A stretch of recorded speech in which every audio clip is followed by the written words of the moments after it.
Баршаңызға сәлем достар, қайырлы күн. Сіздермен бірге Айжан.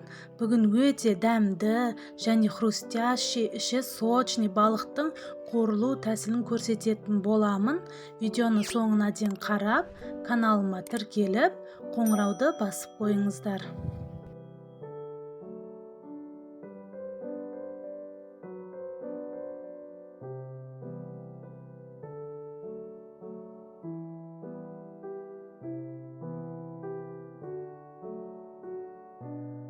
Алдымен балықты тазалап жуып, бөліктерге бөліп дайындап аламыз. Сосын дәміне қарай қара бұрыш, тұз, сеуіп, жақсылап араластырып, жарты сағатқа қойып қоямыз. Бұл жерде 2 үлкен сазан балық бар.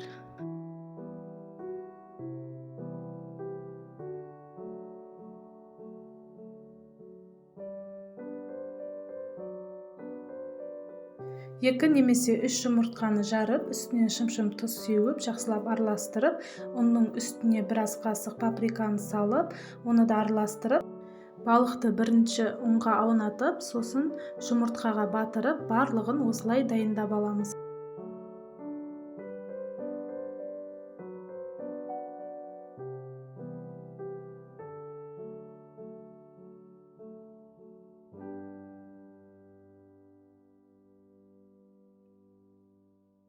Ортаңғы отта қызып тұрған майға салып, қызартып, әдемілеп пісіріп аласыздар. 10-15 минутта піседі.